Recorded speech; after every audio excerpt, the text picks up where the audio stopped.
Is Tucker Carlson's view of Israel fracturing conservative America? Tucker Carlson has crossed the line, but is he taking conservatives with him?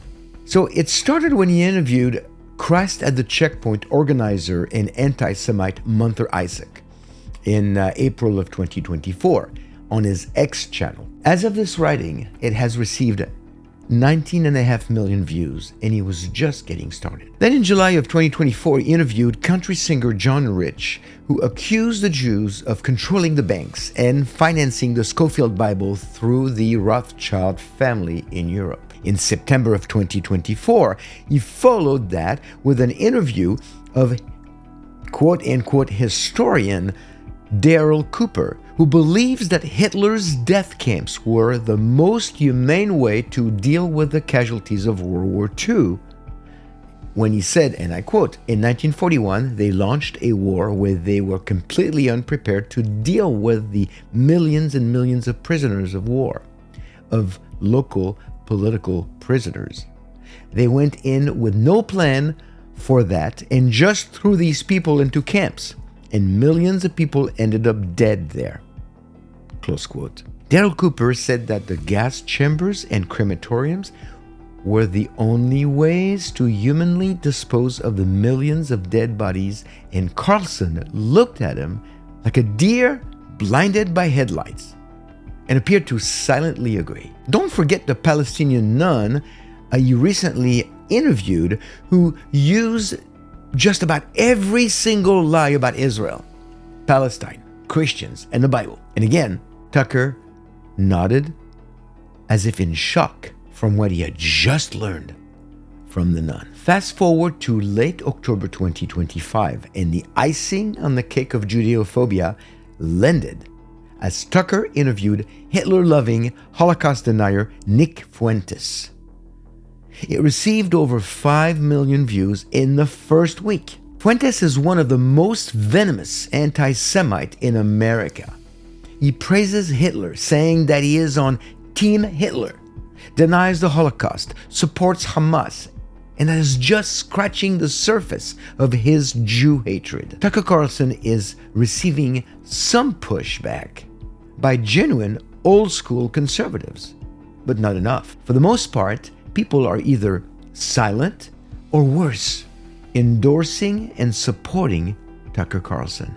This has to stop, friends. And it won't stop if we remain silent or inactive. In the meantime, Tucker Carlson is now the #1 podcast on Spotify. The momentum is terrifying. He is still conservative in many ways, and this might be a big part of the problem. Many people still remember the Fox News journalist who delivered many powerful conservative monologues. I certainly do. Yet, anyone in their right mind must see that his views on Israel and the Jewish people have shifted dramatically. During his 2.5-hour podcast with Fuentes, Tucker said, and I quote, "I always thought it's great to criticize and question our relationship with Israel because it's insane and it hurts us," close quote. He also claimed that Christian Zionism is a quote-unquote heresy, and said that Christian Zionists have been seized by a brain virus. Then he added, listen to this, "I despise Christian Zionists more than anyone else on earth." Really? More than Hamas? It was only 7 years ago when he could be heard saying, and I quote, "Israel has a right to defend itself. Its land and Jerusalem to be their capital." That was on Sean Hannity in 2018. Or, "Israel built its wall because it wanted to know who is coming over. It's its country's right." Tucker Carlson tonight, 2018 again, on Fox News. And there's more support of Israel from Carlson if you look for it.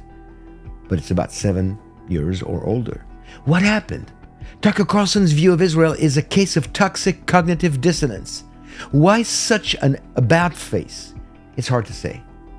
but the tone cannot be interpreted to be anything but anti-Semitism, especially in light of his recent guests on his podcast. Tucker takes offense at the idea that the Jewish people are called the chosen people. He even says that it is not a biblical concept. That's kind of chutzpah, if you ask me.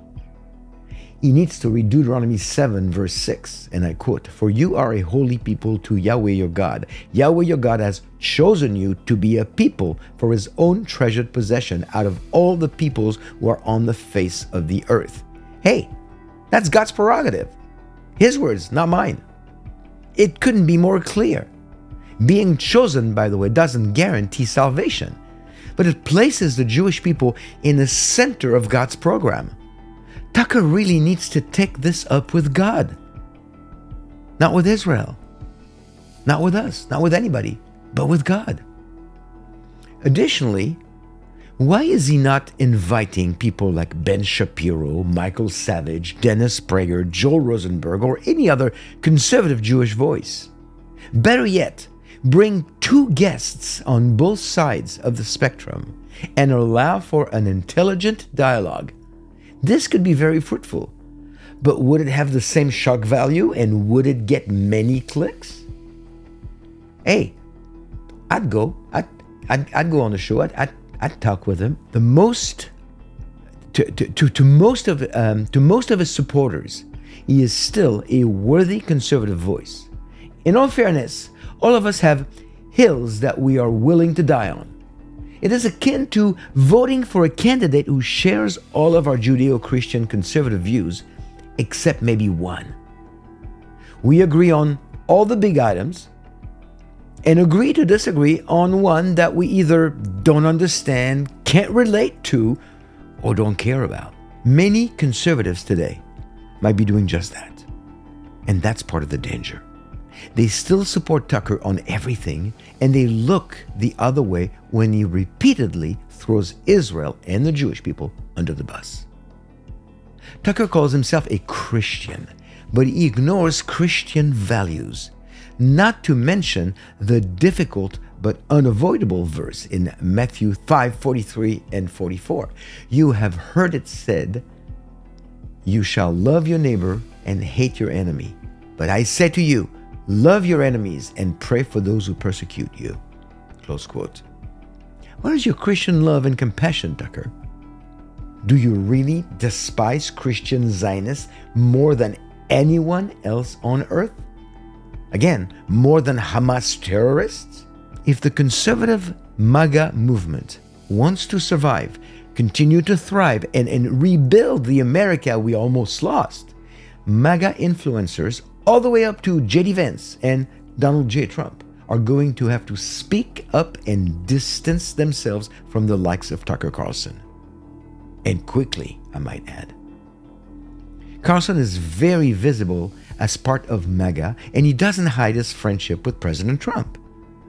His recent appearance at Turning Point USA Memorial for Charlie Kirk also painted him as a conservative Christian, wrongly, but dogmatically nonetheless.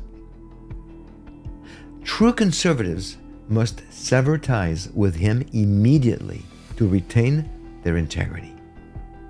That would include Kevin Roberts, the president of the Heritage Foundation, who still supports Tucker.